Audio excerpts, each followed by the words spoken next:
Buenas noches, sean todos muy bienvenidos a nuestra sesión ordinaria. En esta hora tenemos un invitado que es el doctor Juan Carlos Sandagaray. Nos hablará de dislipidemia más allá del colesterol LDL.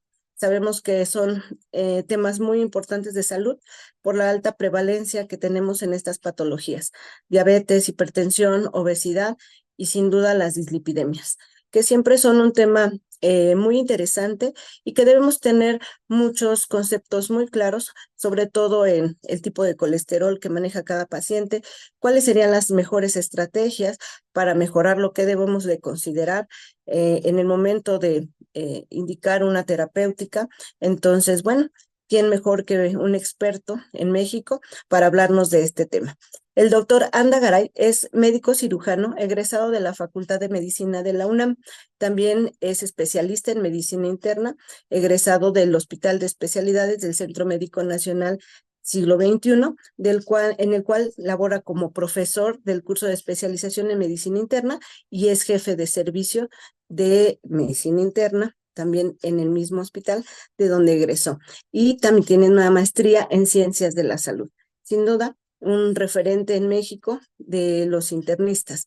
Entonces, muy buenas noches, doctor Anda. Muchas gracias por acompañarnos. Le escuchamos.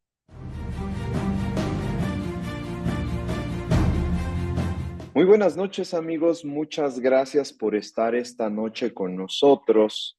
Esa noche de miércoles, en una más de las sesiones del Colegio de Medicina Interna de México. Mi nombre es Juan Carlos Sandagaray, soy médico internista colegiado y agradezco enormemente al Comité Científico y a la presidencia del Colegio de Medicina Interna de México la invitación que me corrieron para hablar de un tema de interés. Pues efectivamente esta noche hablaremos de un tópico de importancia para la práctica médica, que es el manejo de dislipidemias, y lo decidí titular Más allá del LDL porque sabemos que históricamente lipoproteínas de baja densidad ha sido un objetivo y sigue siendo un objetivo vigente desde hace ya muchas décadas, y ahora se han sumado otros elementos importantes que contribuyen a la determinación y a la progresión de enfermedad cardiovascular. Para mí es un gusto estar con ustedes, amigos, como otras veces lo he estado, y sin duda alguna un elemento importante es compartir momentos de evidencia y de hallazgos y de enseñanzas como lo dan este tipo de sesiones. Pues bien, empecemos. Nuevamente, mi nombre es Juan Carlos Sandagaray, soy un servidor internista colegiado vigente. Tengo actividad académica en pregrado, tanto en la Facultad de Medicina de mi universidad, la UNAM, como en la Facultad de Medicina de La Salle. Trabajo para del Departamento de Medicina Interna de la UMAE Hospital de Especialidades del Centro Médico Nacional Siglo XXI, donde ahí tengo el honor de ser jefe, y también formo parte del grupo de profesores de este curso de posgrado. Y bueno, pues he tenido participación académica también para diferentes sociedades, como ustedes lo pueden ver, y soy editor al momento del segmento de infectología del MMJ, de la revista de la Sociedad Mexicana de Nutrición y Endocrinología, de la revista del CEMIM y también de la revista de Alergia e Inmunología Clínica, y tengo también actividad clínica de investigación y asistencial. Vale mucho la pena destacar que esta plática es una plática sin conflictos de interés. El único interés es transmitir algunos aspectos relevantes en el manejo de la hiperlipidemia. Pues cuando nosotros hablamos de hiperlipidemia, estamos hablando, a todos nos llega, como un factor de riesgo cardiovascular, y esto tiene ya muchos años que está determinado. Les pongo un ejemplo. Vean esta gráfica del estudio INTERHEART.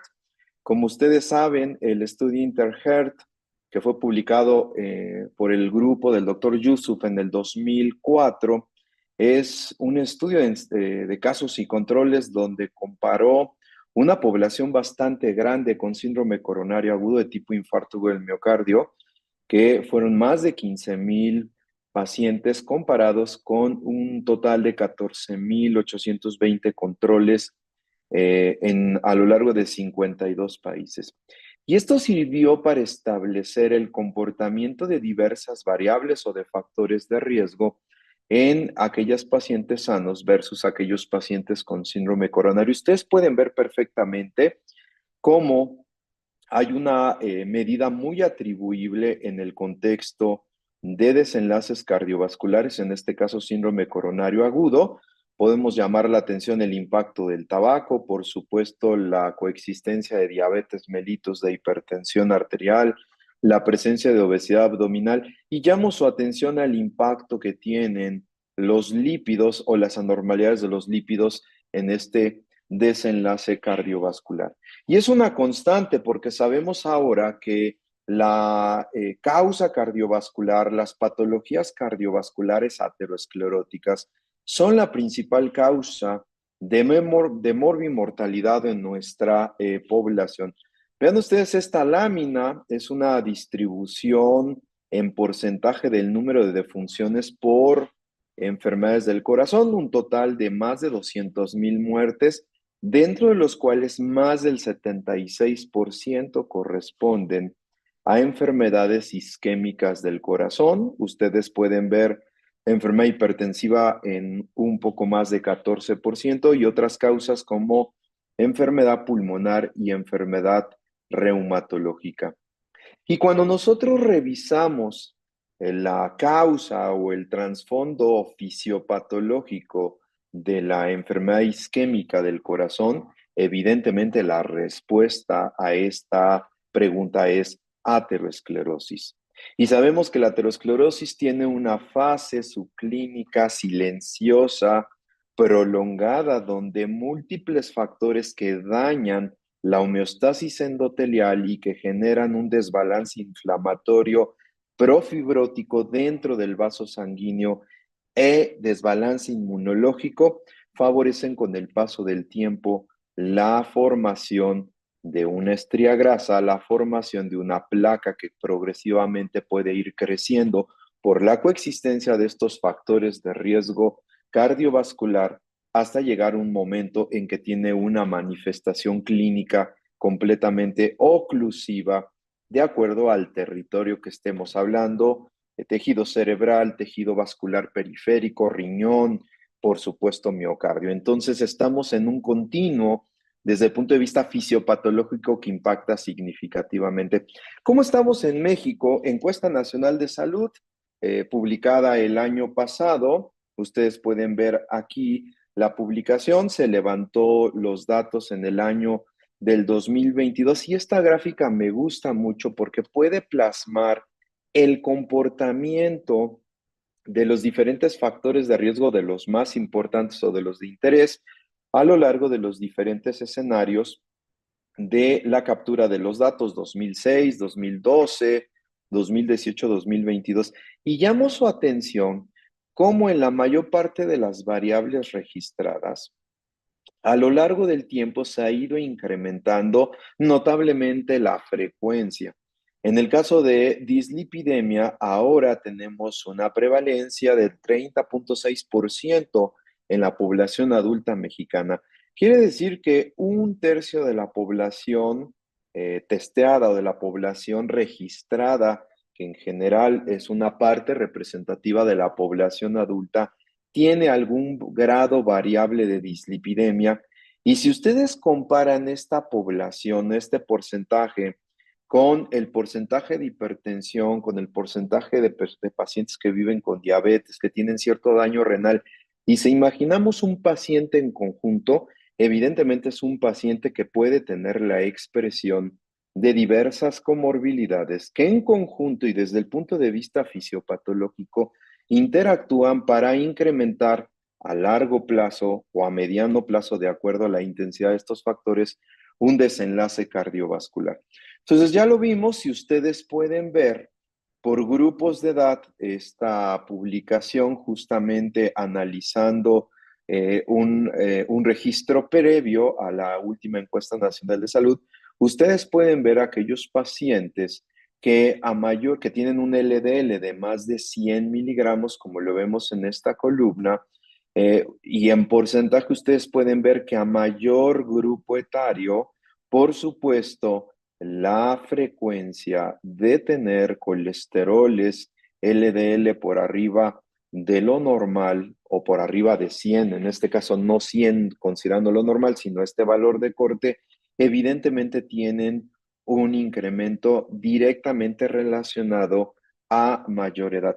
Y esto tiene un interés también muy importante, porque si tenemos en cuenta que el comportamiento epidemiológico de nuestra población, conforme va envejeciendo, es a tener algunas otras comorbilidades, incluyendo hipertensión, alteraciones en el peso, alteraciones en el control metabólico y dislipidemia, sin duda alguna tenemos una población que es absolutamente de riesgo, predominantemente entre los 40 y los 70 años de edad, como ustedes lo pueden ver perfectamente.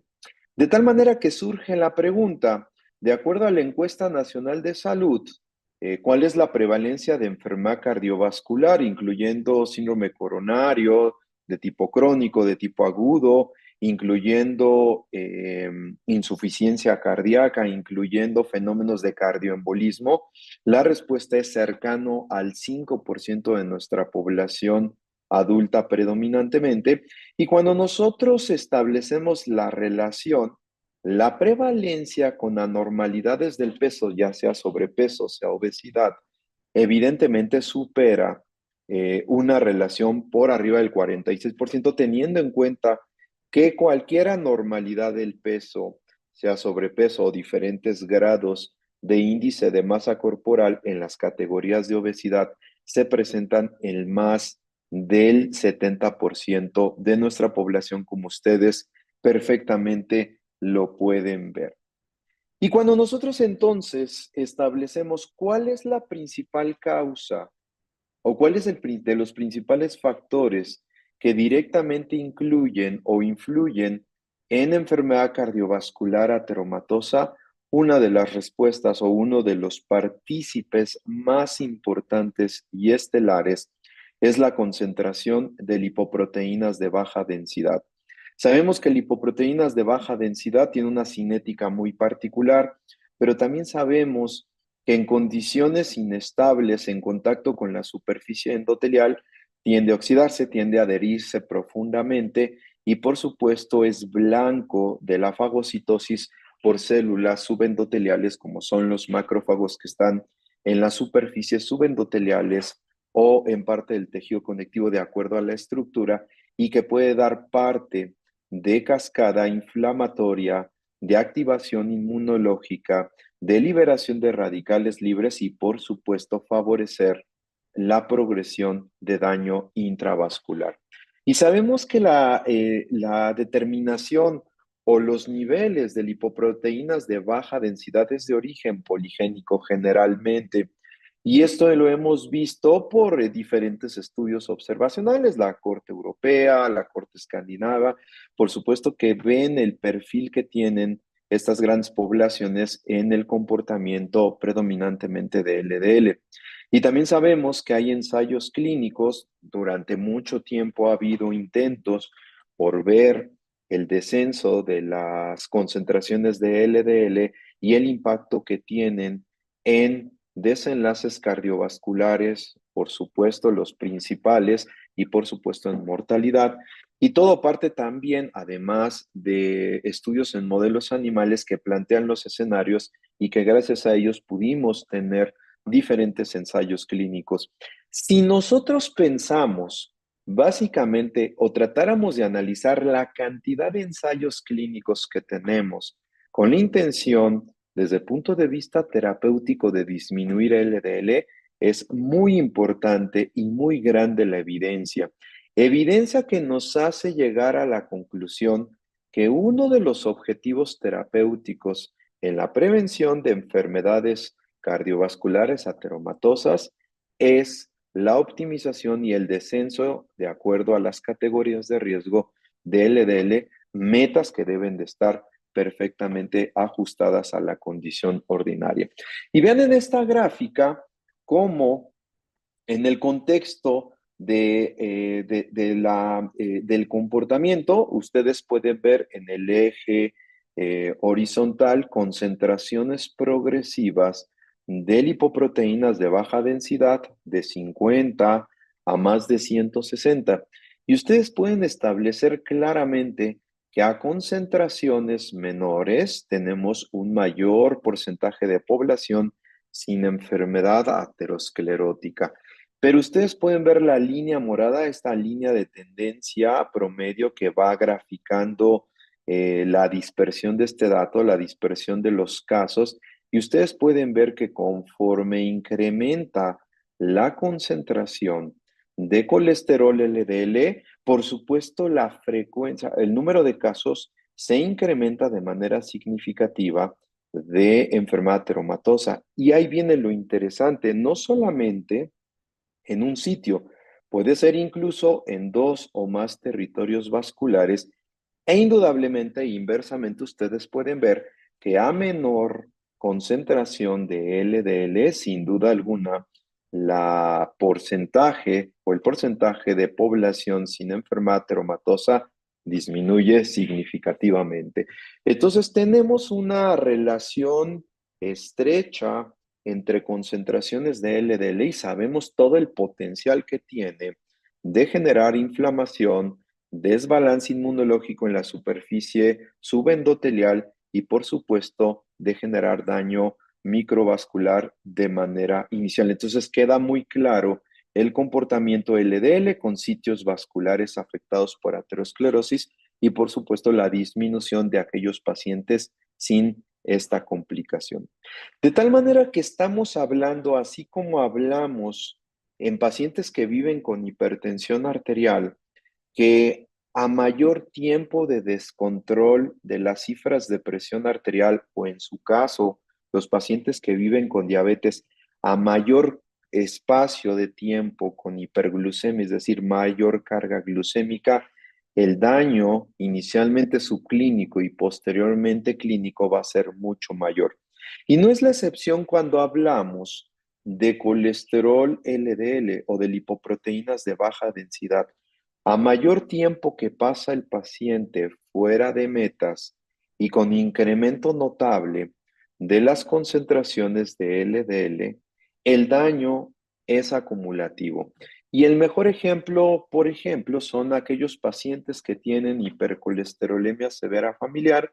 Ustedes saben que este trastorno que tiene una penetrancia grande y que se caracteriza por tener mutaciones que generan una mala expresión y una muy baja expresión del receptor de LDL y por lo tanto impacta en la dinámica y en la interiorización de moléculas LDL por el hepatocito, sin duda alguna a corta edad tienen una concentración de colesterol LDL importante y desde corta edad tienen una tasa de exposición notablemente significativa a estas condiciones de incremento LDL, de tal manera que el antecedente de muerte cardiovascular prematura o en el propio paciente el antecedente de un evento cardiovascular a corta edad nos hace sospechar más la concentración de LDL de un problema de esta naturaleza.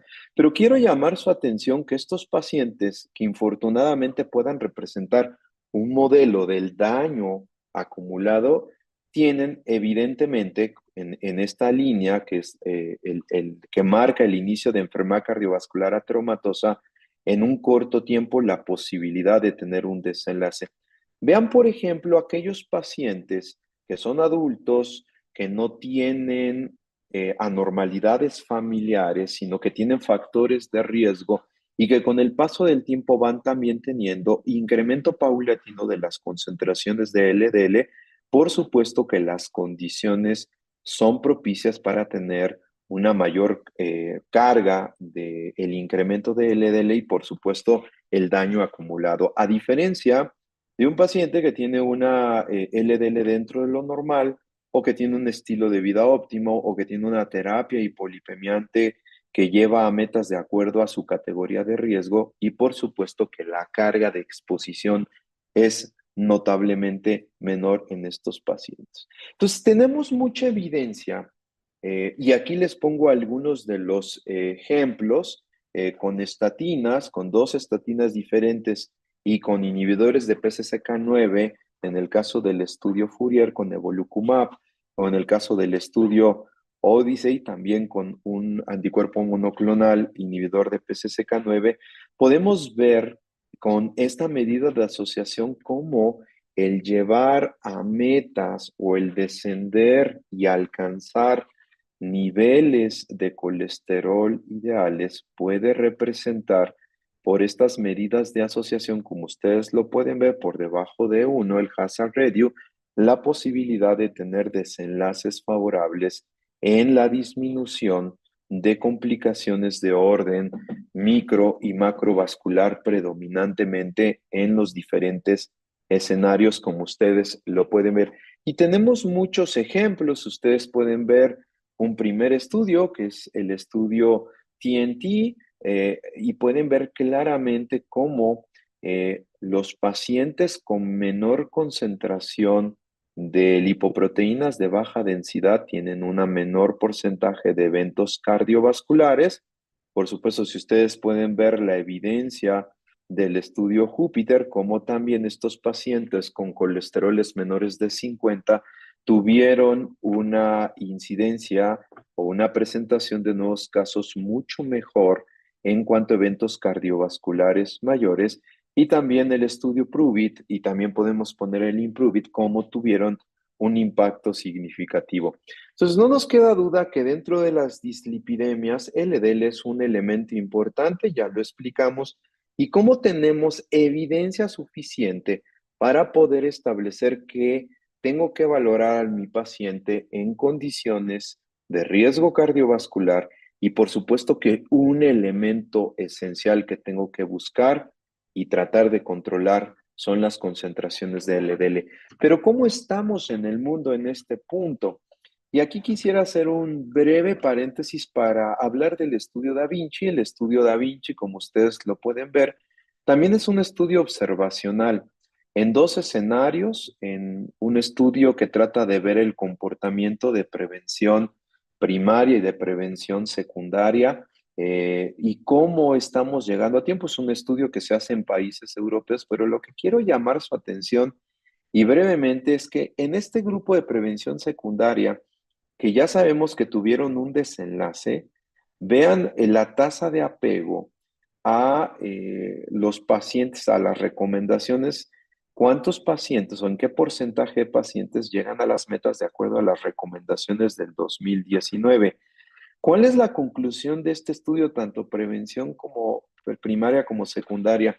Que tenemos pacientes con diferentes riesgos, pero cuando se trata de aterrizar la estrategia farmacológica y no farmacológica para llegar a las metas, nos quedamos atrás. Vean en este caso de prevención secundaria, la mayor parte de los pacientes que ya tuvieron un desenlace cardiovascular, que sabemos que son de muy alto riesgo, solo en su mayoría, el 44% tienen estatinas de moderada intensidad, y aquellos pacientes que tienen estatinas de alta intensidad, solamente el 39%, cuando deberíamos de tener prácticamente a la mayor parte de la población en estatinas de alta intensidad.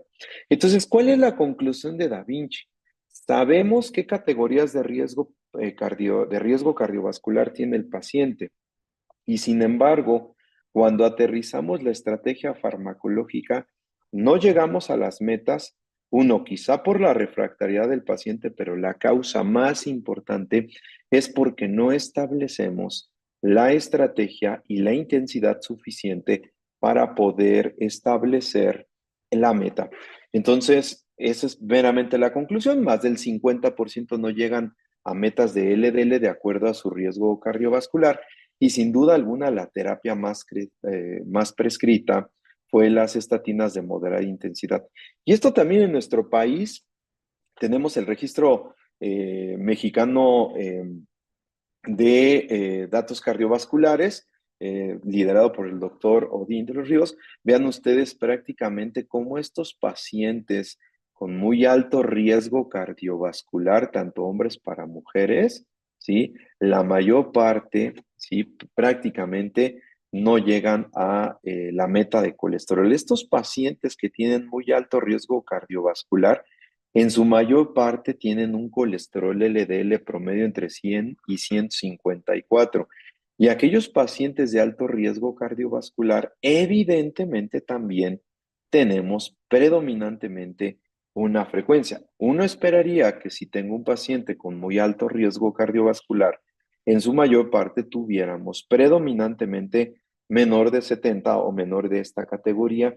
Y al igual que el estudio Da Vinci, las estatinas de moderada intensidad son los más prescritos y por lo tanto, sin duda alguna, en esta población de riesgo tampoco no llegamos predominantemente a las metas. Y todos estamos acostumbrados a ver estas categorías. Yo quisiera llamar su atención y no es el interés analizarlo, pero si nosotros miramos a bote pronto, aquellos pacientes que tienen muy alto riesgo cardiovascular, puede ser que una calculadora prediga a más de 10 años, la posibilidad a 10 años, más del 10%, pero son aquellos pacientes que tienen ya un desenlace cardiovascular, que son frecuentes los que vemos. Que otro, vean ustedes, aquellos pacientes que tienen diabetes mellitus y tienen daño a órgano diana, enfermedad renal crónica, microalbuminuria, evidentemente, o que tienen diabetes más tres factores de riesgo cardiovascular. Vean aquel paciente que tiene tasa de filtrado glomerular menor de 30, evidentemente está en riesgo alto. Y ustedes pueden ver que hay otras variables en el caso de los pacientes que constituyen riesgo alto.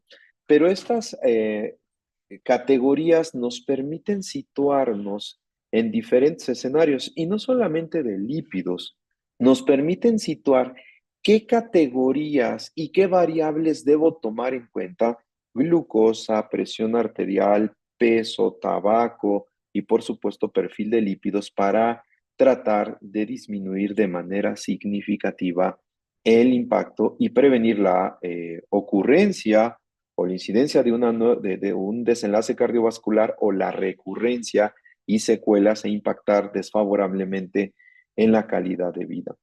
Entonces, estas categorías de riesgo, como ustedes las pueden ver, y por fortuna que da pie posteriormente que esté en línea a analizar cada una de ellas, nos siembran la base para establecer y modificar nuestra conducta terapéutica y nuestra conducta de seguimiento. Les pongo un ejemplo: estos pacientes que tienen un alto riesgo cardiovascular o que tienen muy alto riesgo cardiovascular, como ya los vimos, sin duda alguna se beneficiarán de la mayor intensidad de disminución de lipoproteínas de baja densidad, y ustedes lo pueden ver, que una de las metas es reducción del más del 50% de acuerdo al basal, pero tratando de llegar a 55 miligramos sobre decilitro.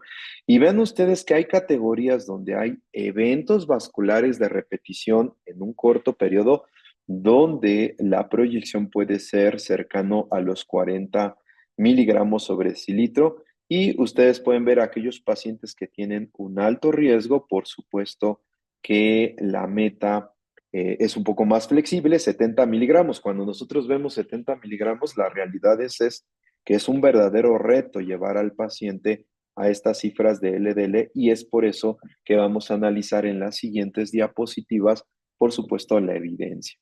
Y entonces surge el concepto de cuánto baja mi estrategia farmacológica los niveles de colesterol. Ustedes pueden ver aquí estatinas de alta intensidad. Podemos poner dos ejemplos con atorvastatina, rosuvastatina. Por supuesto, moderada intensidad, y aquí hay diferentes escenarios. Pongo ejemplo: atorvastatina 10 a 20 miligramos, 10 miligramos de rosuvastatina y un porcentaje o una estatina de baja intensidad. Ustedes pueden ver prácticamente este escenario. O si nosotros vemos qué porcentaje tienen la posibilidad de aterrizar esta dosis en el contexto del descenso del basal de colesterol LDL. Y esto es muy importante para la toma de decisiones. Entonces, ¿cuáles son los cuatro o los escenarios donde se benefician sin duda alguna el tratamiento de las diferentes estrategias farmacológicas. Sin duda alguna, pacientes que tienen ya enfermedad cardiovascular ateromatosa, sí o sí se benefician de intensificar el control y el descenso de LDL. Sin duda alguna, pacientes con hipercolesterolemia familiar o hipercolesterolemia primaria. Evidentemente, el paciente que vive con diabetes mellitus, sabemos que el paciente tiene un riesgo cardiovascular de moderado a muy alto, y aquellos pacientes en prevención primaria que, aunque no tengan enfermedad cardiovascular ateromatosa, no tengan hipercolesterolemia severa, no tengan diabetes, tengan una manifestación incipiente de enfermedad vascular o una manifestación subclínica de enfermedad vascular. Y entonces hemos tenido toda una revolución de estrategias para disminuir los lípidos plasmáticos. Sin duda alguna, los que más nos llegan a la mente es ezetimiba, por supuesto fibratos, por supuesto estatinas, por supuesto el antecedente ácido bempedoico, que vamos a hablar muy brevemente de la utilidad al momento actual. Pero prontamente con el surgimiento de los anticuerpos monoclonales y con la determinación del papel que tiene la proteína PCSK9 en la vida media del receptor de LDL, empezamos a jugar con anticuerpos monoclonales que bloqueaban PCSK9 y por lo tanto incrementaban la vida media del receptor de LDL. Los más comunes están estos tres. Sabemos que en México los que más conocemos es alirocumab y por supuesto evolucumab. Y desde hace algunos años los nucleótidos antisentido también que impactan en la síntesis y en la transcripción del RNA mensajero, sin duda alguna que codifica la proteína, sin duda alguna ahora son una estrategia terapéutica. ¿Y qué decir, por ejemplo, de los silenciadores o de los RNAs de interferencia, que conocimos mucho este mecanismo de acción con las estrategias de vacunación en COVID, pero sin duda alguna estos RNAs de interferencia que han tenido un impacto significativo, el más común inclisiran, que lo tenemos ya en el país, de manera semestral, sin duda alguna ofrecen la posibilidad de controlar a aquellos pacientes que no los llevamos a metas con terapias orales combinadas. Y por supuesto, teniendo en cuenta este espectro, siempre surge la pregunta, ¿en algún momento tendremos una aplicación anual o incluso una aplicación de por vida? Pues nos espera mucho por saber. Y ahora también sabemos que nuestro principal objetivo sigue siendo LDL, pero también hay no HDL, y viene un nuevo objetivo que vamos a hablar un par de diapositivas, que es la lipoproteína minúscula, que ha sido fuente de toda investigación y que genera mucha expectativa de las estrategias terapéuticas modificadoras. Pues amigos, les presento justamente en un diagrama las estrategias desde el punto de vista de mecanismo de acción. eh, Cómo actúan, sabemos que ácido bempedoico tiene un efecto inhibidor de una vía previa a la síntesis del colesterol dentro del hepatocito.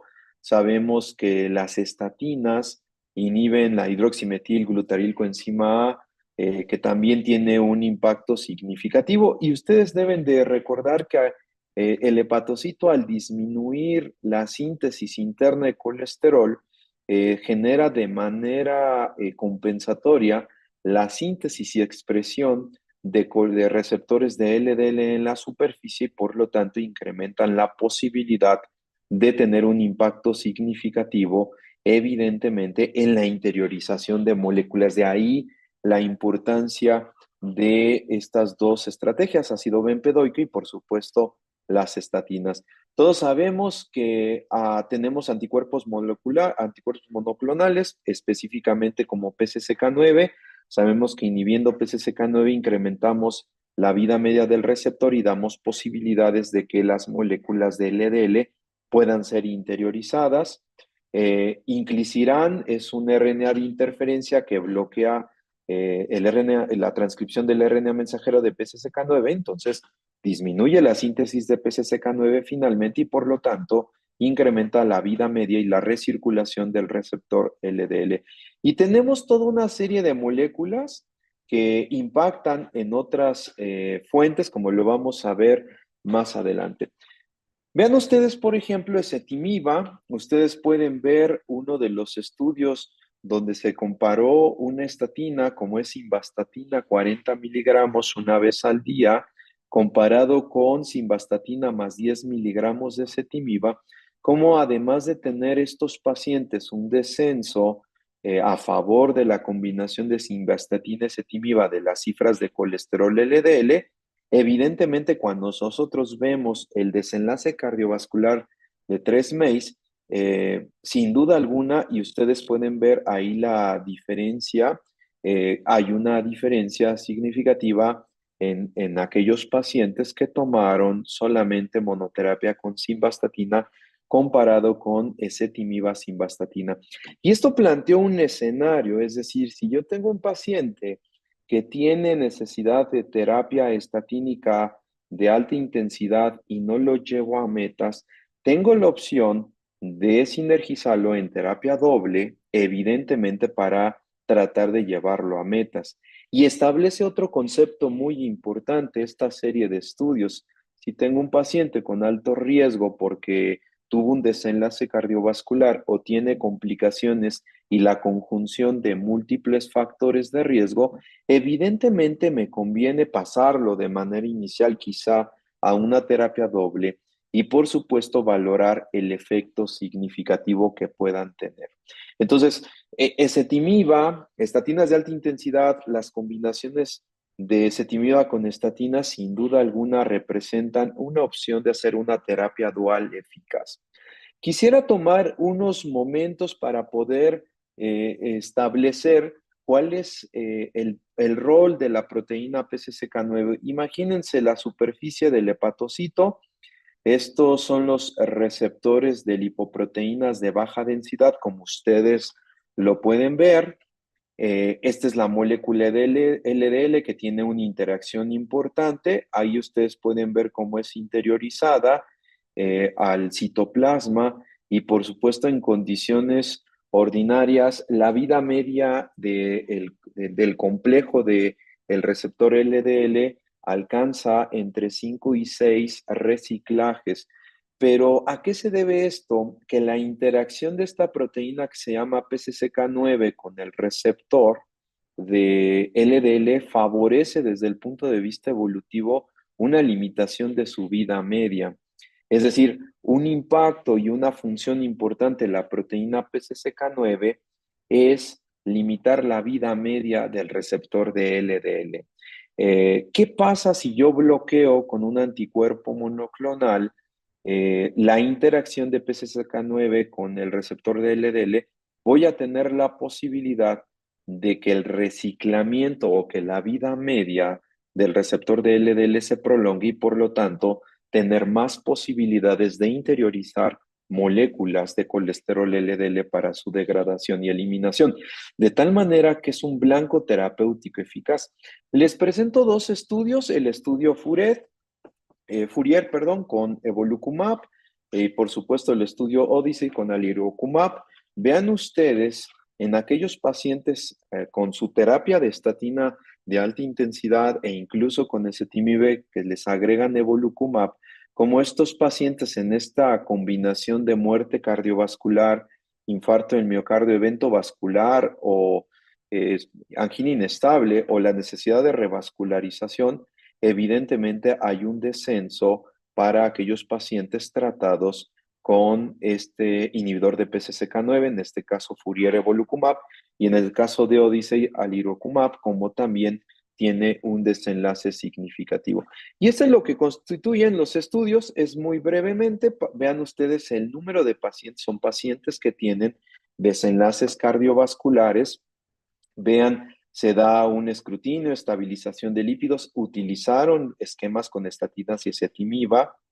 Una vez que llegaban a un promedio de LDL y de no HDL, como ustedes se aleatorizaban a placebo y a evolucumab, ya sea 2 veces al mes o una vez al mes, de acuerdo a la dosis establecida.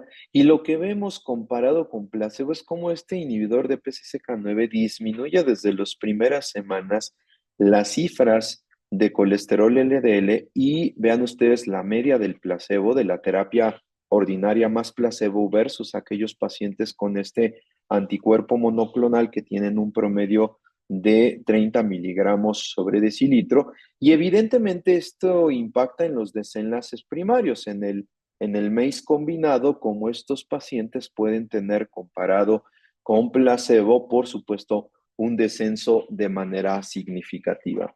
Pues hablemos ahora de un RNA de interferencia.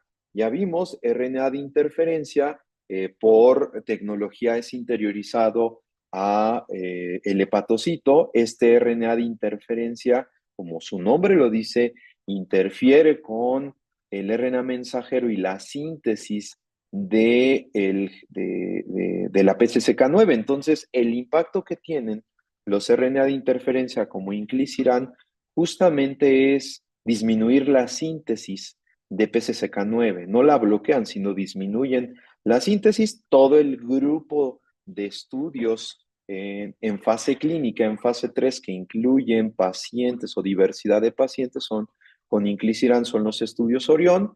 Vean un ejemplo de aquellos pacientes con enfermedad cardiovascular ateromatosa, que es el Orión 10. Ustedes pueden ver en la misma estrategia, tratamiento ordinario más placebo, más tratamiento ordinario más inclisiran. Y aquí llamo la atención que es dosis en el momento cero, dosis a los 30 días y después cada 6 meses, que es la característica de este RNA de interferencia denominado inclisiran, como estos pacientes también tienen un descenso en porcentaje de manera significativa. E incluso en pacientes que tienen enfermedad cardiovascular o tienen equivalentes o que tienen una condición de equivalentes de enfermedad cardiovascular, Orión número 11, misma dinámica, placebo versus control. No quiere decir que no se les dé algo más, al contrario, tienen el tratamiento integral de estos pacientes y ustedes pueden ver cómo estos pacientes a lo largo del tiempo también tienen una reducción sostenida casi del 50% de la basal de colesterol, y no olvidando también que hay un grupo, como pasó con los inhibidores de PCSK9, los anticuerpos monoclonales con hipercolesterolemia familiar, como estos pacientes, y esta es una gran área de oportunidad tanto para inhibidores de PCSK9, anticuerpos monoclonales como RNA de interferencia, como pueden tener un impacto significativo, por supuesto, en el tratamiento. Y entonces nos abre, ya vimos ezetimiba, vimos estatinas, ahora vemos cómo bloquear por anticuerpos monoclonales PCSK9 y ahora inhibir la producción de la proteína tiene un impacto significativo y nos da la oportunidad de tratar a patologías como hipercolesterolemia familiar o a estados de alto riesgo cardiovascular que tienen una refractariedad al manejo con estatinas de alta intensidad. Y me gustaría hablar de una molécula que tiene ya su tiempo, pero que han salido en los últimos años. Ustedes pueden ver la publicación del grupo del doctor Nissen en el 2023, el impacto que tiene el ácido bempedoico.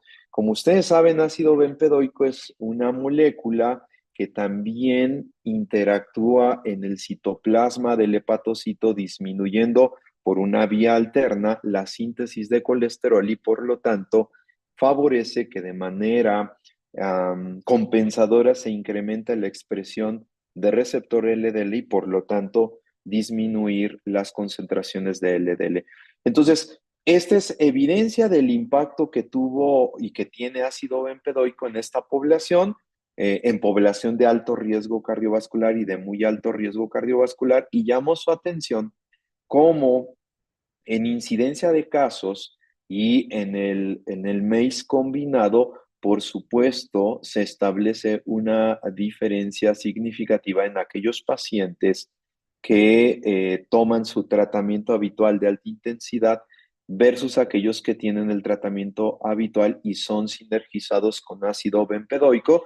Si nosotros vemos esta reducción de riesgo relativo para el MACE complejo, por supuesto, es cercano al 13%.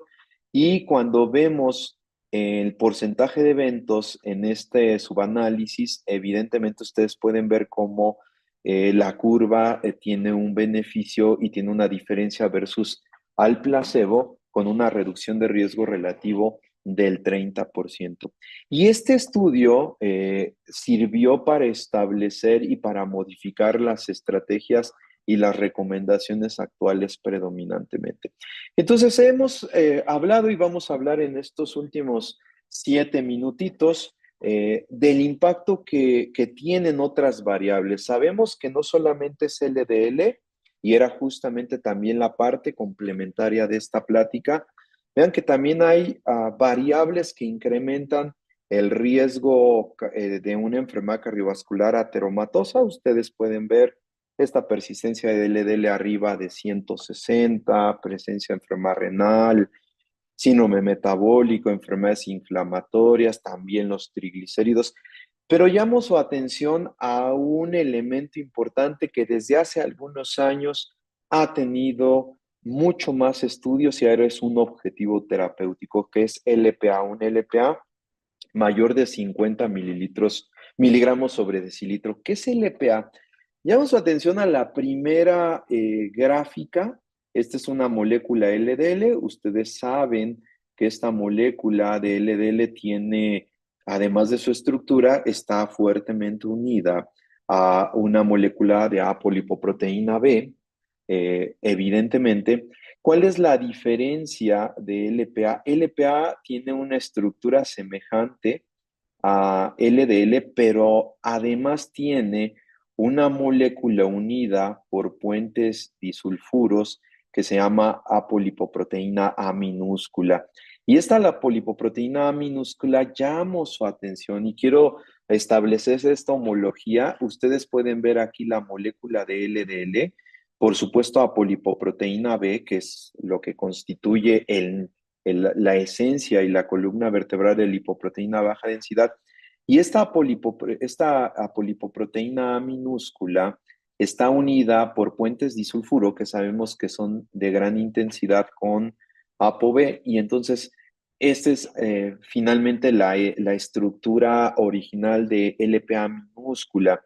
Cuando nosotros vemos a polipoproteína A minúscula, tiene una semejanza con plasminógeno. Y ahora sabemos que 90% de los niveles de LPA minúscula son, entre 90 y 95% son determinados genéticamente. ¿Qué quiere decir? Que en cualquier momento yo me puedo medir una vez en la vida, idealmente es de manera temprana para tener noción de los niveles de LPA porque no modifican con las condiciones de alimentación, del peso, etcétera. En su mayor parte, las concentraciones, más del 90%, son determinadas genéticamente, evidentemente. Y ahora sabemos por estudios de cinética y estudios en sujetos y en animales de experimentación que esta LPA minúscula tiene tres grandes impactos. Es protrombótica, es proinflamatoria y es profibrótica. Valores normales menos de 30 miligramos sobre decilitro. eh, y por supuesto ya lo vieron, determinada genéticamente, y estos niveles de LPA minúscula no son modificados con dieta y ejercicio. ¿Cuál es la relevancia más importante? Vean ustedes a su mano derecha en la parte inferior un análisis del porcentaje de estenosis y mediado por calcificación de la válvula aórtica y relacionada con los niveles de LPA minúscula. Entonces, sin duda alguna, a mayor concentración de LPA, por supuesto, la probabilidad, aquí son hazard ratio, el número de veces que puede uno tener de riesgo o de tener este evento, por supuesto, se incrementa de manera notable.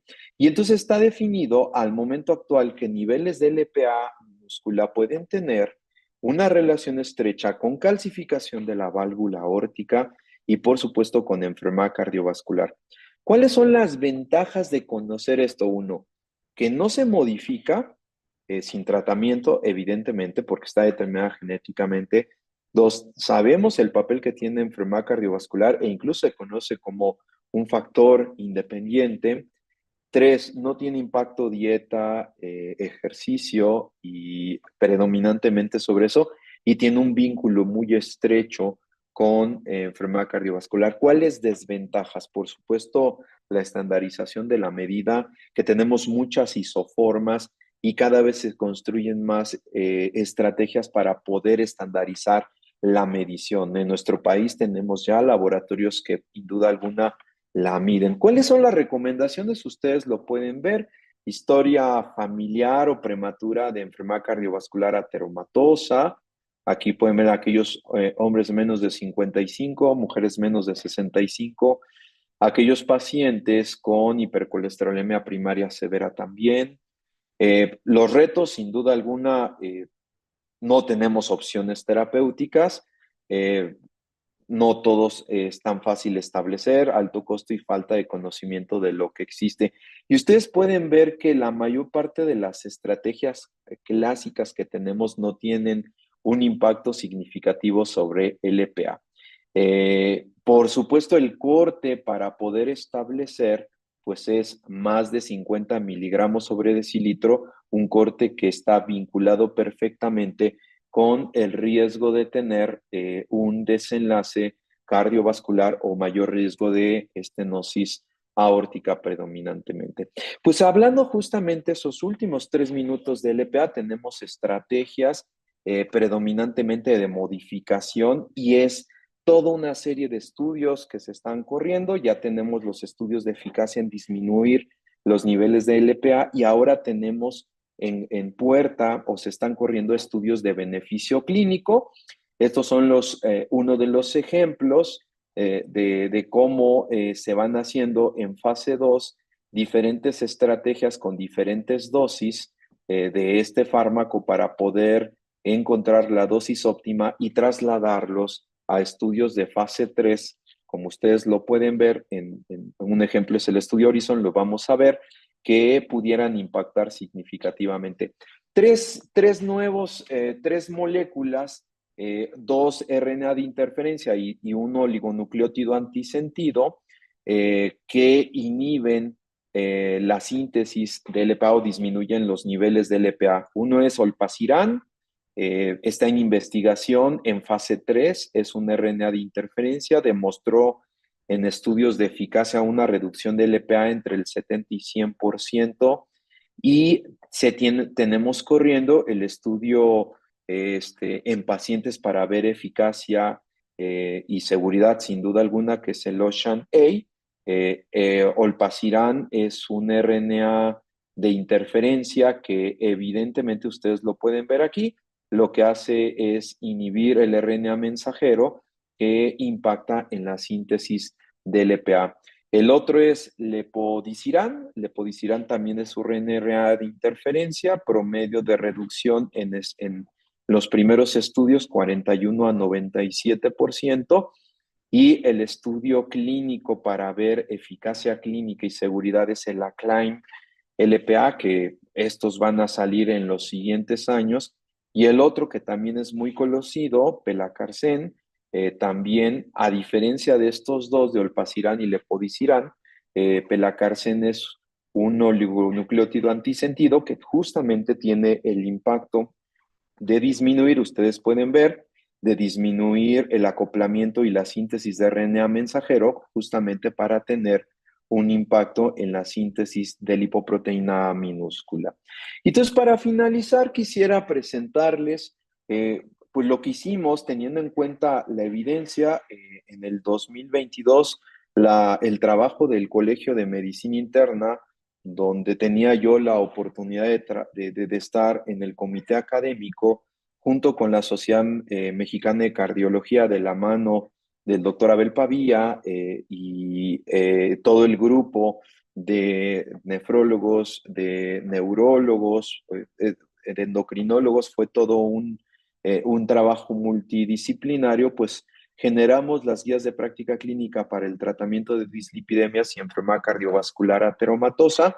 Este es uno de los escenarios prácticos donde dividimos a la población por factores de riesgo. Cada población tenía una definición muy precisa. Y aquí algo bien importante es que establecimos los objetivos terapéuticos y, por supuesto, la estrategia farmacológica. Y cuando nosotros vemos, por supuesto, están inhibidores de PCSK9, están estatinas de alta intensidad, combinación de estatinas con ezetimiba. Los invito a consultar la fuente, es una muy bonita guía de práctica que nos llevó algunos meses a hacerla y que de la mano de la Sociedad Mexicana de Cardiología llevamos un excelente trabajo. Y entonces para finalizar, pues tenemos diferentes escenarios. Si tenemos pacientes con enfermedad cardiovascular ateromatosa de muy alto riesgo y tengo necesidad de darles estatinas de alta intensidad y no tengo buen control, por supuesto, vean ustedes considerar combinar ezetimiba o de plano tomar la posibilidad de agregar un PCSK9 o en su defecto, vean ustedes considerar agregar ácido bempedoico o inclisiran predominantemente.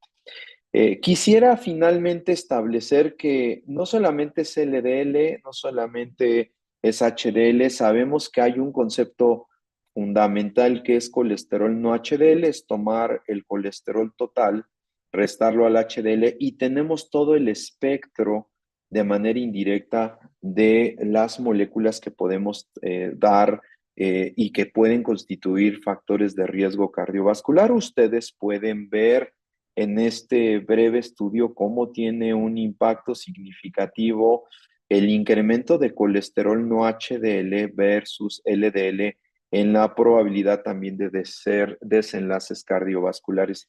Y es un concepto de construcción, de abstracción, donde si sé lo que no es las lipoproteínas de alta densidad, puedo involucrar de manera conceptual cada uno de ellos y sabemos que simplemente es una sustracción, restar al colesterol total el colesterol HDL y me da la opción de tener el total de los componentes que incluye, incluyendo por supuesto la propia LPA.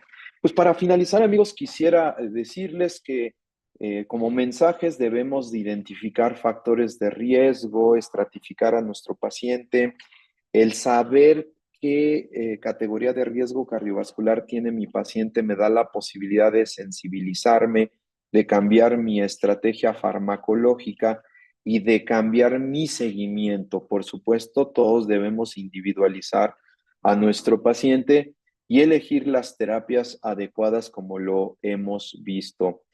Sigue siendo la enfermedad cardiovascular ateromatosa una fuente muy importante de impacto a nivel mundial. Es la principal causa de mortalidad en el mundo. Sin duda, el LDL es una piedra angular. Ya vimos cómo ahora se está reconstituyendo el LPA como un objetivo a largo plazo. Y ahora somos privilegiados porque tenemos estrategias moleculares diferentes que pueden impactar en la disminución del LDL y prontamente vamos seguramente a tener evidencia de LPA, como estas estrategias de modificación. Para finalizar, no quisiera dejar la oportunidad de insistir que el LDL no es un factor de riesgo para enfermedad cardiovascular. Yo lo tomaría que al momento actual es la principal causa de aterosclerosis y por supuesto que el disminuir debe de ser uno de los grandes objetivos. Me despido con ustedes. Para mí ha sido un gran gusto establecer esta charla cercana a una hora y quisiera comentarles que uno de los objetivos justamente es seguir generando difusión y estrategias desde el punto de vista de educación médica continua para poder fomentar el análisis y la reflexión de enfermedades crónico-degenerativas. Para mí es muy importante establecer que el Colegio de Medicina Interna de México tiene la necesidad de seguir fortaleciendo la parte académica, tiene la necesidad de incrementar los lazos entre sociedades hermanas, porque de esa cooperación podemos incrementar la producción de contenido científico y podemos catapultarnos a otros países y sin duda alguna seguir enalteciendo al colegio de Medicina Interna de México. Para mí ha sido un gran gusto y les mando un fuerte abrazo y nos vemos en la sesión de preguntas y respuestas. Muchas gracias.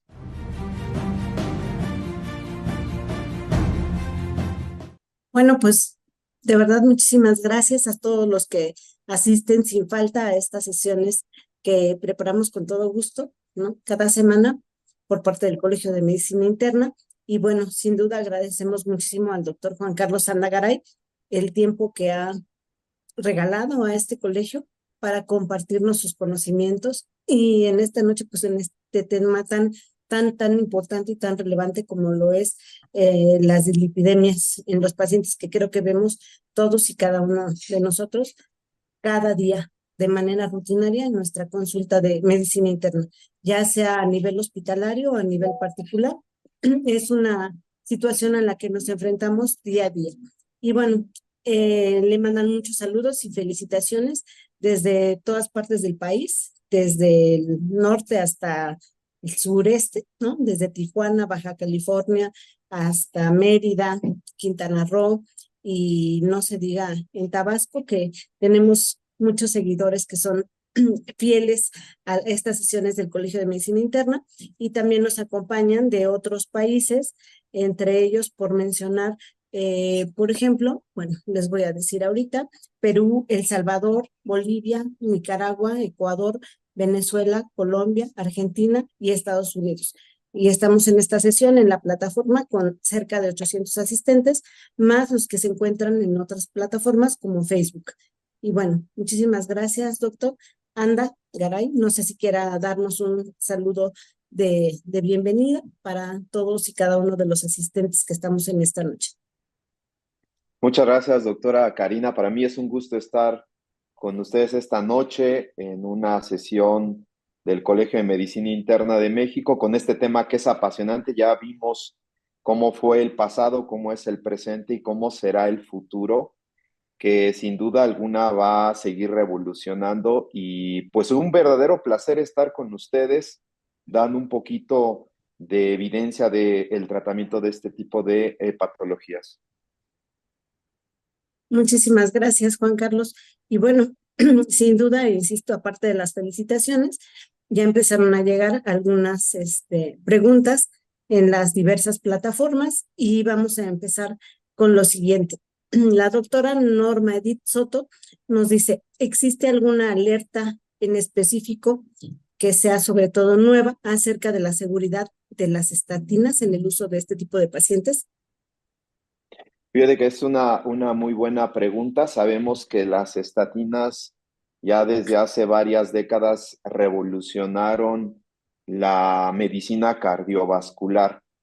Y si algo tenemos perfectamente bien estudiadas son la diversidad y variedad de estatinas, porque hay mucha tela de dónde cortar, hay muchos estudios e incluso yo pondría el ejemplo de los primeros estudios como el objetivo de LDL era de 180. Ahora vemos con la condición demográfica y con la condición epidemiológica de nuestra población a nivel mundial, tener un paciente con un objetivo de 160 o de 170 nos parece sorprendente.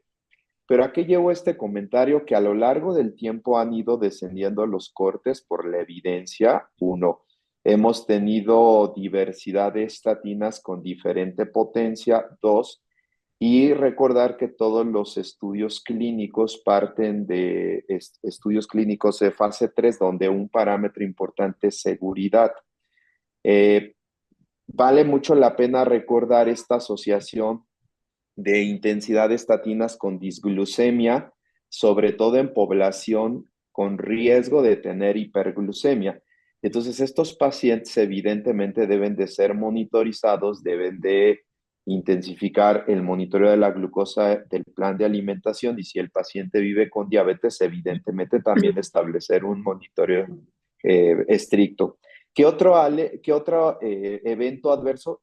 Aquí vale mucho la pena destacar lo que es un evento que analizando los diferentes estudios se presenta del 1 al 1.5% miopatía.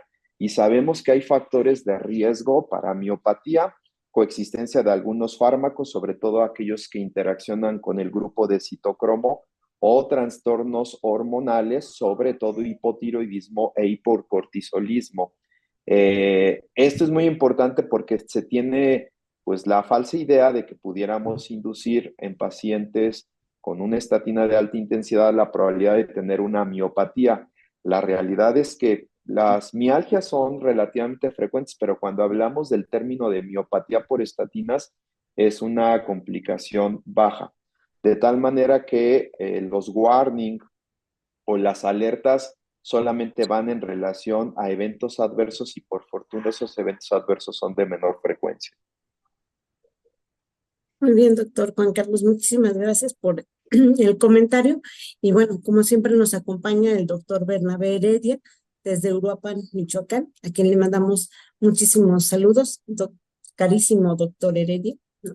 Y él nos dice, ¿cuáles son las indicaciones específicas en la práctica clínica diaria de evolocumab, ya que su costo es muy elevado para el grueso de la población mexicana? Bueno, antes que nada, mandarle un saludo muy cariñoso al doctor Bernabé. Todos disfrutamos sus imágenes de la práctica clínica cotidiana. De hecho, por ahí hay una plática en la biblioteca del CEMIN, vale mucho la pena. Un abrazo, doctor. Y bueno, toca un punto fundamental de todas las estrategias. Las nuevas estrategias, y no solo en lípidos, también en áreas de diabetes, en áreas de insuficiencia cardíaca, pues toca el punto álgido de el costo. En este caso, inhibidores de PCSK9 o ahora los RNA de interferencia, sabemos que sí tienen un costo alto que muchas veces se aleja del acceso.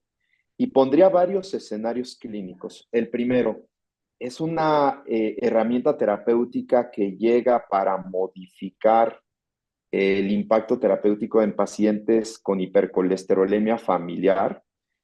Por fortuna sabemos que es una patología producto de la mutación del gen que codifica el receptor de LDL, pero sabemos que estos pacientes tienen historial familiar de muerte cardiovascular prematura. Dos, tienen refractariedad muchas veces al manejo con estatinas de alta intensidad, más ezetimiba e incluso modificación estricta del estilo de vida. Entonces, tanto en el área de anticuerpos monoclonales versus o los nuevos inhibidores o RNA de interferencia como inclisiran, creo que es una estrategia que va a modificar y que va a mejorar el pronóstico. Dos, en pacientes con enfermedad cardiovascular que son de muy alto riesgo cardiovascular, estos pacientes que no llegan a metas, no se me puede imaginar a alguien que vive con diabetes, hipertensión, tiene algo de enfermedad renal crónica y tiene una meta, tiene dos stents, tiene doble antiagregación y con estatina de alta intensidad y ezetimiba lo llevo fuera de la meta que en teoría debería de ser menos de 55, nos abre la oportunidad de sinergizar la terapia previa con una de estas moléculas. Y no olvidar, por ejemplo, que en la población ordinaria también tenemos población que infortunadamente no responde o hace eventos adversos severos a estatinas y que necesitamos intensificar la terapia. Ahí está otro nicho de oportunidad de los anticuerpos monoclonales o de los RNA de interferencia como inclisiran. ¿Cuál es el punto? Y creo que aquí toca un punto esencial.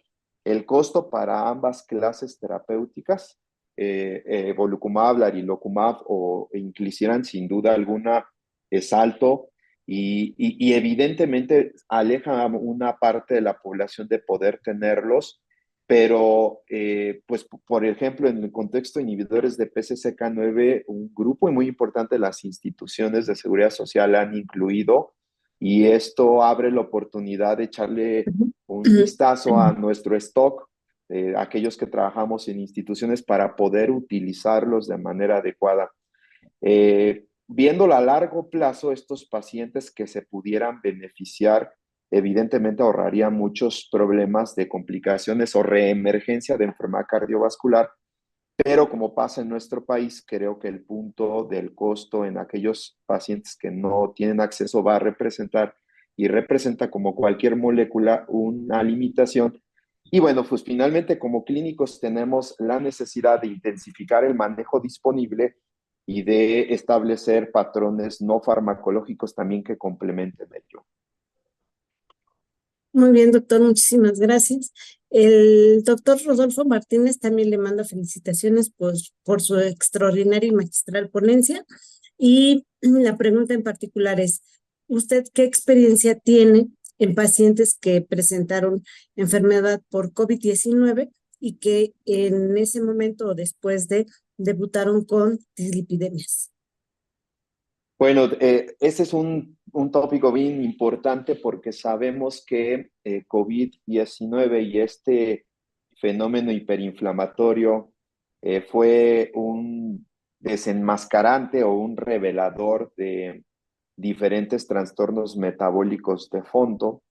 Eh, si ustedes hacen un análisis, la morbimortalidad de la población, no solamente mexicana, pero hablando de nuestro país, se catapulta importantemente por enfermedades crónicas no transmisibles, cardiopatía isquémica, uh, y esto obedece a que evidentemente miramos o cambiamos nuestro foco de atención a esta enfermedad aguda y dejamos de establecer patrones de control o de tamizaje en población de riesgo, más aquellos que ya tenían un factor de riesgo de disfunción metabólica y con el manejo y con la respuesta inflamatoria terminaron debutando. Muchos pacientes los detectamos con cardiopatías, muchos pacientes debutaron con síndromes coronarios o se integraron diagnósticos de diabetes, hipertensión o dislipidemias. Y estos pacientes, pues evidentemente, por el fenómeno inflamatorio residual, se comportaron en la fase posterior refractarios o en cierta parte rebeldes al manejo habitual y evidentemente requirieron intensificación del manejo. Entonces, no solo en dislipidemias, yo creo que en el contexto de otras enfermedades de disfunción metabólica también tuvimos mucha evidencia de cómo estos pacientes nos dieron pues muchas complicaciones derivado tanto del tratamiento como de la propia carga inflamatoria. Sí, sin duda. Yo creo que la mayoría de nosotros tuvimos esa oportunidad, por así decirlo, ¿no? De detectar algunos pacientes no nada más con este tipo de problemas metabólicos, sino también incluso metabólicos, ¿no?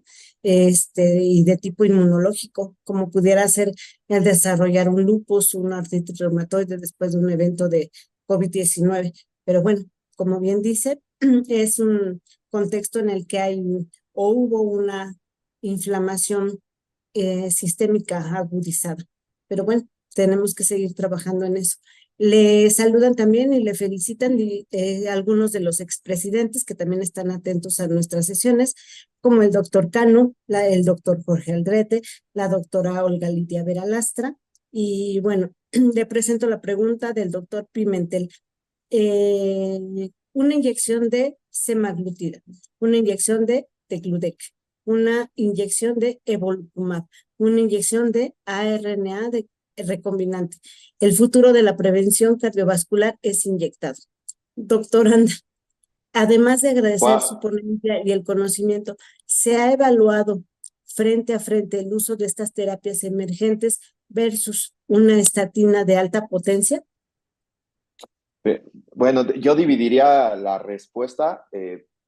Yo establecería que la analogía puede ser con lo que sufren nuestros pacientes con enfermedades crónicas no transmisibles que tienen una tabletita para cada comorbilidad.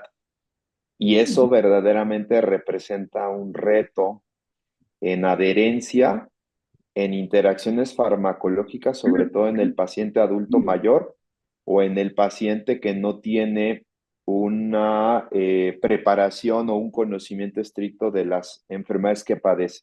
Por eso todo el tratamiento de cualquier enfermedad debe ser centrada en la educación del paciente y por supuesto en una evaluación médica individualizada. Pero tiene mucha razón, ¿no? Si nosotros vemos ahora muchos de los fármacos modificadores de enfermedad en el aspecto cardiorrenal metabólico también tienen una habilidad de aplicación subcutánea. Y eso nos plantea escenarios, uno, de cuán importante van a ser las estrategias terapéuticas que sean aplicadas con más periodo de tiempo. Ya vimos que ahora RNA de interferencia para PCSK9 como inclisiran se aplica cada 6 meses. Y sabemos que hay otras estrategias farmacológicas, como bien lo comenta el doctor Pimentel, que pudiera establecer un impacto, ¿no? En el peso, en el control metabólico.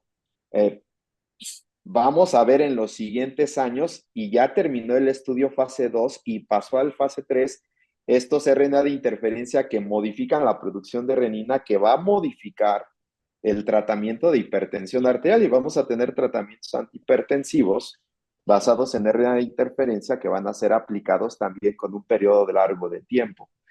Y a eso va la mayor parte de las patologías. Relacionado al tercer punto, sí, de hecho la mayor parte de los estudios, cuando nosotros analizamos los estudios con evolocumab, con alirocumab o con inclisiran, la estrategia es partir de un tratamiento farmacológico con estatinas, generalmente de alta intensidad, a veces combinado con ezetimiba, y a eso, una vez que se enrolan, se le agrega placebo versus se le agrega el fármaco a estudiar en la dosis establecida. Es decir, a menos que haya una contraindicación, este grupo de pacientes en fase 3 no se deja sin tratamiento con estatinas, a menos que hubiera alguna contraindicación. Entonces, perfectamente queda definido la comparativa de tener grupo de pacientes con enfermedad cardiovascular, con estatina de alta intensidad más ezetimiba versus estatinas de alta intensidad más el fármaco en cuestión, y vemos, por supuesto, el efecto. Y el efecto, prácticamente como lo vimos con evolocumab, con alirocumab o con inclisiran, es una disminución radicalmente significativa comparado con el grupo de placebo y que impacta en los MACE, ¿no? Todos quisiéramos que el riesgo residual se fuera a cero y que no tuviéramos un riesgo residual, pero sabemos que en enfermedades que son poligénicas, multifactoriales, por supuesto que el riesgo residual persiste, pero el llevar a metas, evidentemente disminuimos la incidencia del MACE o del MACE compuesto.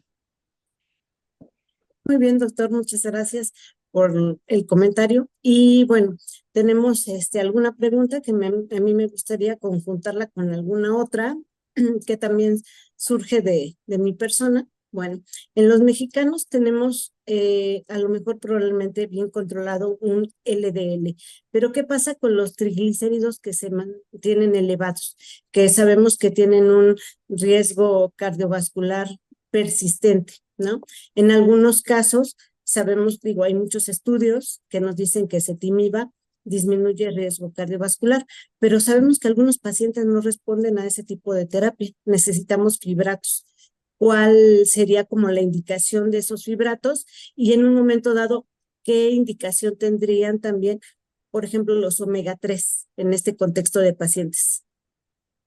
Por algún momento estuve tentado a meter, pero dije, ya es mucho, mucho tiempo, justamente el tema de triglicéridos, que junto con hipoalfa lipoproteinemia, la hipertrigliceridemia es como la segunda variable más frecuente en población mexicana y que conforma parte del perfil aterogénico del paciente. Y sin duda es una variable que debemos de tomar en cuenta.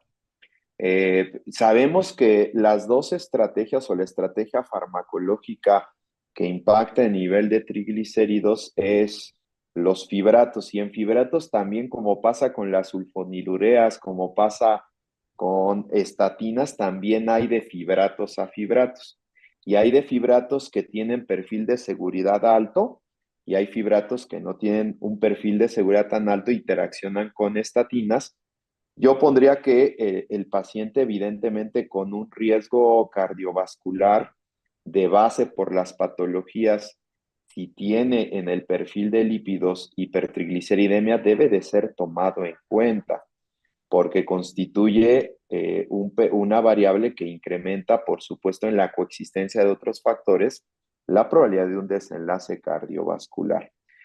Y ahí viene la importancia de estas últimas dos diapositivas de tomar en cuenta, porque sabemos que hay lipoproteínas que tienen que ver con la cinética también de triglicéridos como VLDL, la importancia de medir colesterol no HDL, que sabemos que es colesterol total menos HDL, y tener este constructo en una cifra global de muchas otras partículas que debo de llevar. Entonces, el paciente que tiene hipertrigliceridemia, sí o sí, por supuesto, debo de ver el perfil de lípidos, pero debo de calcular no HDL. Y estos pacientes que tienen riesgo cardiovascular alto por las patologías se benefician del aterrizaje de un fibrato. Fibratos que tienen buen impacto, si por supuesto está ciprofibrato, por supuesto está fenofibrato, incluso hay combinaciones fenofibrato con estatinas, pero se aterriza. Y lo de los ácidos grasos, sobre todo EPA y DHA, que forman parte de este complejo de ácidos grasos omega, hay que tener en cuenta la presentación de la fórmula porque son eficaces la administración entre 1 y 2 gramos por día. Y cuando nosotros vemos la presentación de las capsulitas, a veces son de 100 miligramos, a veces son de 200, a veces son de medio gramo. La dosis establecida y que ven que tiene un impacto es entre 1 y 2 gramos, que a veces es lo complicado de llevar a el efecto. Y no olvidar que cuando hablamos de hipertrigliceridemia tenemos que valorar sí o sí riesgo cardiovascular, no HDL, y también el patrón de alimentación y el patrón de control glucémico, que son dos variables estrechamente vinculadas a la cinética de los triglicéridos. Sí, sin duda. Y bueno, a mí me gustaría que ahondáramos un poquito más en un par de segmentos de la población donde de repente nos queda como alguna duda. Uno de ellos es en población muy joven, ¿no? Donde ya vemos alteraciones de lípidos, por ejemplo, disminución de HDL, aumento de LDL, incluso en adolescentes, obviamente muy relacionado con el tema de genética y obesidad. Y también en las mujeres postmenopáusicas, ¿no? Donde hay diferentes trastornos hormonales y que tenemos LDL alto. En este tipo de pacientes, en estos dos segmentos de población, ¿cuáles serían, de acuerdo a tu experiencia, las recomendaciones en cuanto a tratamiento que deberíamos de ejercer en este tipo de pacientes? Es un punto interesante y yo le agregaría a su comentario, doctora Karina, el adulto mayor que se sale de la población de la mayor parte de esos estudios e incluso de las calculadoras. Cuando metemos ahí los datos en las calculadoras y tenemos un paciente adulto mayor cercano o por arriba de los 85 años, la calculadora no nos deja Exacto. establecer el riesgo cardiovascular. Y surge la pregunta, voy a aterrizar el comentario primero en adultos mayores y después me voy a ir al otro extremo. Pues este paciente adulto mayor pues ya no, de manera prematura, ya no tuvo un desenlace cardiovascular. Es correcto. Ese es un punto. Dos, en verdad conviene, aunque tenga un perfil desde el punto de vista fenotípico de enfermedad cardiovascular, bajarle tanto el colesterol como otra población. Esa es una pregunta muy interesante que creo que poca evidencia logra fundamentar una recomendación puntual. Y aquí viene el sentido clínico, el juicio clínico de la valoración personalizada del paciente de decir, a este paciente adulto mayor que tiene riesgo de hacer interacciones farmacológicas, lo voy a dejar en tal dosis, porque evidentemente lo que me importa es que no se descompense, no que haga un evento cardiovascular a 5 años, ¿no? Eso es muy importante. Entonces, en este segmento, como pasa con anticoagulantes, con analgésicos, con modificadores de la enfermedad, con antiproteinúricos, tengo que aterrizar y analizar y tomar la mejor decisión porque no voy a encontrar una guía o un artículo que me diga, estos pacientes también los tienes que seguir llevando a menos de 55 porque ya tienen 2 stents. La verdad es que hasta los propios pacientes nos dicen, ya no más fármacos. O sea, a mí ya me hace los mandados de enfermedad cardiovascular porque tengo 90 años, ya no va a morir de eso. Claro. Entonces, es un acto individualizado basado en las características. Vámonos al otro escenario. El paciente joven, yo nada más pondría que levantemos alertas si el paciente joven con un LDL por arriba de 180 tiene historia familiar de muerte cardiovascular prematura, porque eso me puede establecer la sospecha de que tengamos una variable completamente homocigota de hipercolesterolemia familiar o una heterocigota, que son pacientes que andan por arriba y no tienen otro factor de riesgo, pero sí tienen el antecedente de muerte o de patologías cardiovasculares. Esos pacientes, evidentemente, tenemos que individualizar el manejo. Y no olvidar que en pacientes jóvenes con un LDL arriba de 180 sin otro factor de riesgo, evidentemente tiene que rondar la posibilidad de tener hipercolesterolemia familiar, sobre todo si tienen el antecedente familiar. ¿Qué pasa en la paciente, en la mujer que está en periodo de climaterio? Sabemos que la deprivación, sobre todo la depleción de estrógenos, impacta en las vías metabólicas de colesterol, y aquí Así. pues tenemos la posibilidad de establecer herramientas de estratificación de riesgo cardiovascular, para poder poner la categoría de acuerdo a las comorbilidades y poner la meta terapéutica con el objetivo de establecer prevención primaria. Si la paciente tiene un evento cardiovascular, evidentemente pasa a prevención secundaria y por supuesto los objetivos van a ser intensificados. Ok, muy bien, muchas gracias, doctor Juan Carlos Anda, por tus comentarios. Y bueno, siguen llegando las felicitaciones por parte de la doctora Cristi de Guerrero de Monterrey y de muchos otros médicos más. Y nos pregunta el doctor Juan Manuel Flores, ujú, aparte de las felicitaciones, en el diabético, ¿cuál estatina usa? ¿Hidrofílica o lipofílica? Y gracias por los comentarios. Más que ver la característica, creo, desde el punto de vista farmacocinético, creo que vale mucho la pena. Uno, sabemos que población que vive con diabetes tiene alto riesgo, puede ser moderado, alto, muy alto, ya vimos las categorías, pero una vez determinada la categoría, podemos determinar la intensidad de estatina. Y por eso las equivalencias en poder hipolipemiante, si doy estatinas de moderada o alta intensidad, es muy importante para llegar a los objetivos. Y como ustedes vieron en este triangulito que presenté, podemos hacer conjunción de diferentes dosis que pudieran tener un efecto importante. Entonces, la primera conclusión a la pregunta es determinar el estado de riesgo cardiovascular, sobre todo por la condición basal del paciente. Dos, establecer la estrategia de intensidad de estatinas para poder iniciar.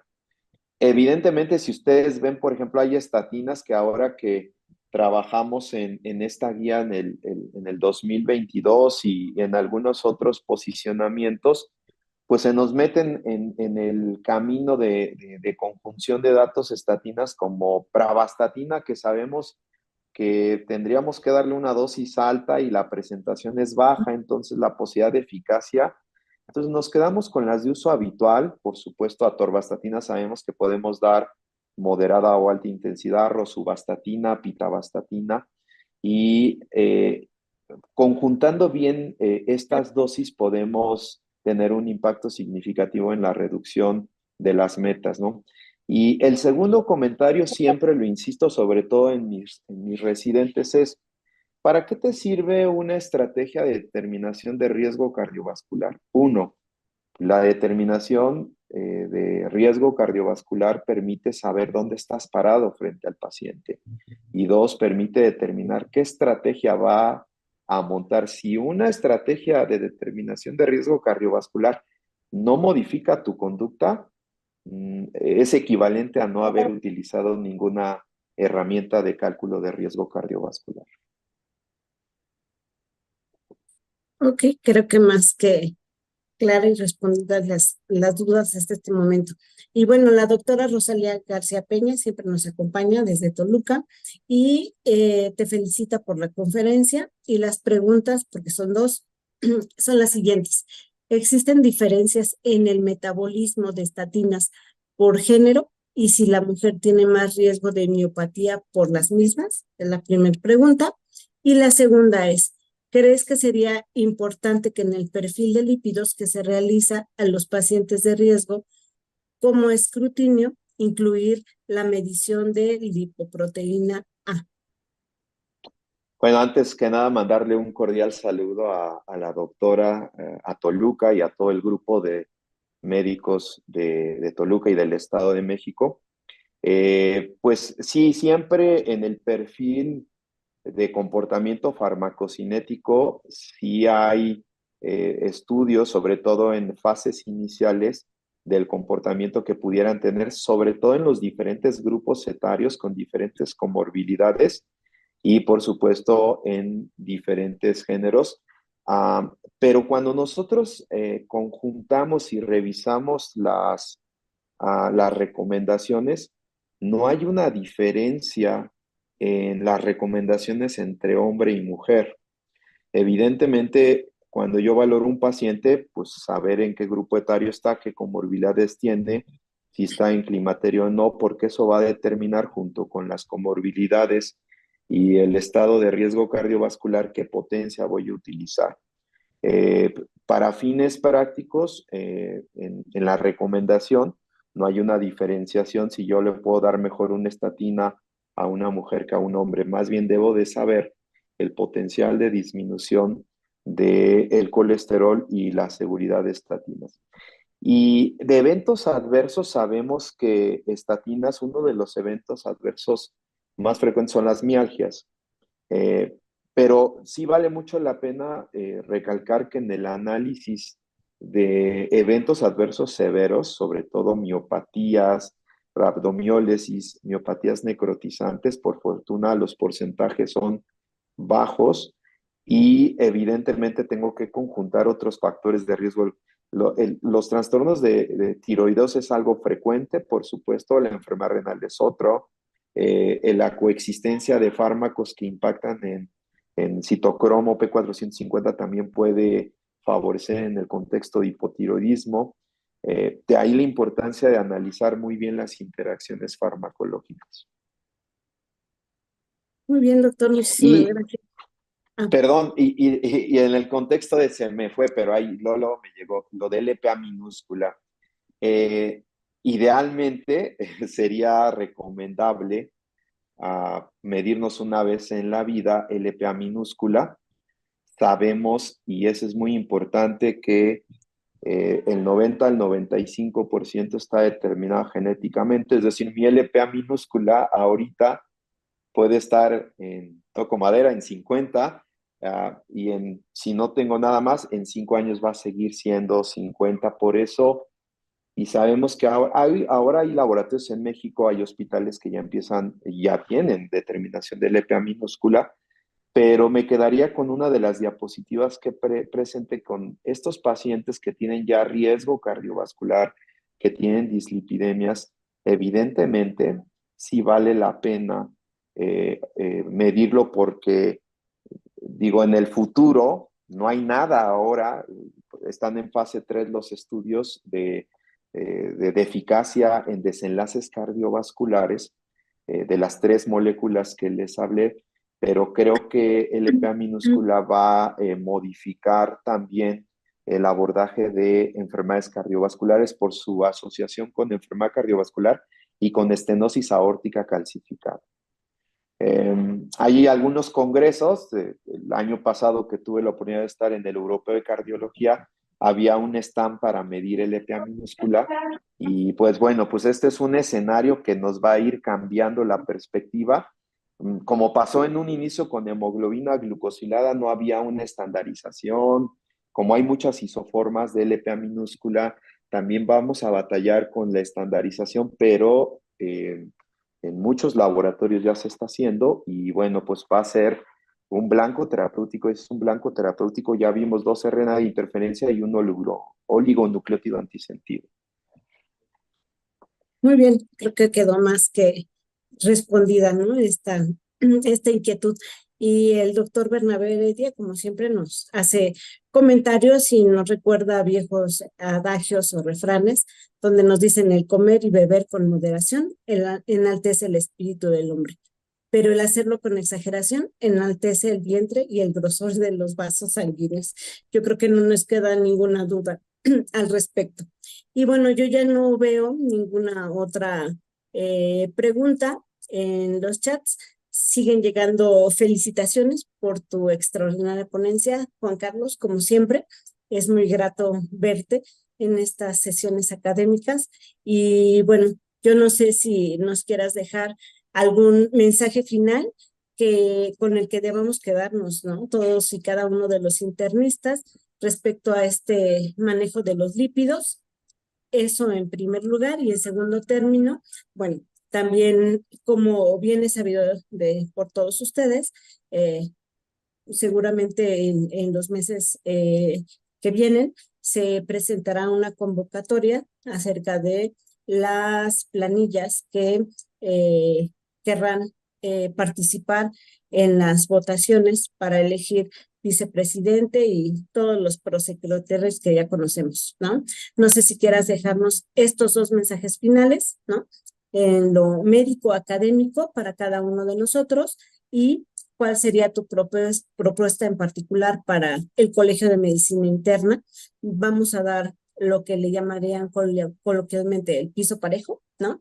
Por orden alfabético. Bueno, empezamos contigo, Juan Carlos, y seguiremos con la doctora Rosalía García Peña y con el doctor Carlos de Diego Reyes y con alguien más que se anote para estas futuras elecciones, que por cierto ya estamos a unos días del 2 de junio, ¿no? Hay que salir a votar. Pero bueno, estas son otras votaciones, las del Colegio de Medicina Interna. Juan Carlos, ¿qué nos puedes decir al respecto, respecto a estas dos consideraciones finales? Muchas gracias en primero, Karina, por darnos la oportunidad.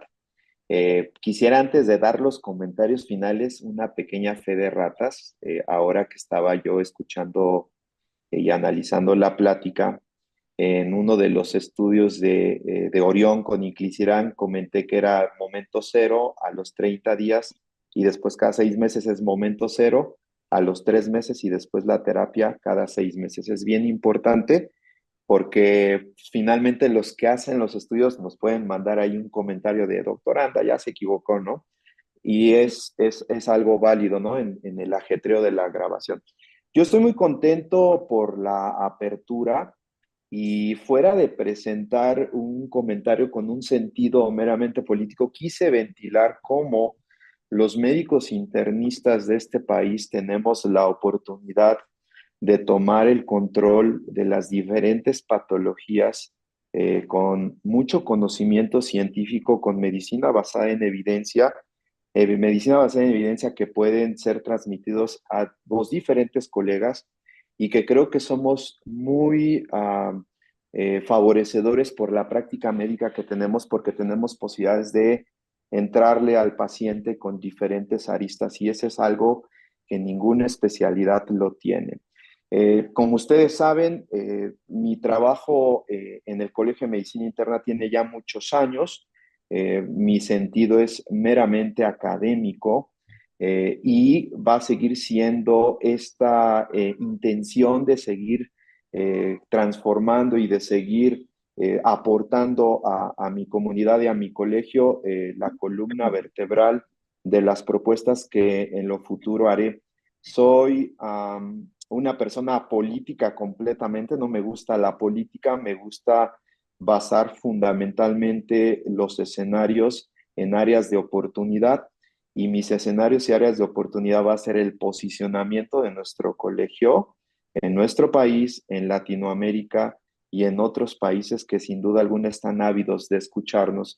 Y el segundo punto es cimentar la estrategia académica que debe de ser en conjunto con la actividad social, un elemento importante. Con eso me quedaría Por supuesto que como internista pseudo joven voy a seguir dando guerra por ahí con estrategias académicas meramente y van a ir conociendo paulatinamente la propuesta de su servidor y por supuesto que estoy muy contento de tener de compañeros que también tienen el interés de participar a grandes internistas y que sin duda alguna las diferentes propuestas van a enriquecer al Colegio de Medicina Interna. Les agradezco mucho y espero que esta plática, este breve recorrido de lo que fue, de lo que es y de lo que será en lípidos, les haya servido y estamos a su orden. Muchas gracias. Sin duda, Juan Carlos, muchísimas gracias por tu ponencia, que como siempre es magistral y excelente, de lo cual te mandan muchísimas felicitaciones que yo no podría comentar una por una porque nos llevaríamos un extra de tiempo con el cual a veces no disponemos. Y bueno, enhorabuena por tus intenciones para seguir participando y fortaleciendo al Colegio de Medicina Interna de México, al cual todos y cada uno de nosotros como internistas, ya sea que participemos en la mesa directiva o no, nos debemos a este colegio que también nos acoge, ¿no? Todo el tiempo. Bueno, muchísimas gracias y sin más, los esperamos el próximo miércoles con la siguiente sesión semanal. Será la última entrega de la industria farmacéutica por parte del Laboratorio Silanes, patrocinado por ellos, demencia y diabetes mellitus tipo 2. Entonces, por favor, los esperamos sin falta y estaremos también atentos a su asistencia, sus preguntas, sus respuestas. Y bueno, sin más, muy buenas noches a todos. Muchísimas gracias, Juan Carlos. Muchísimas gracias a todos los asistentes. Que descansen. Gracias.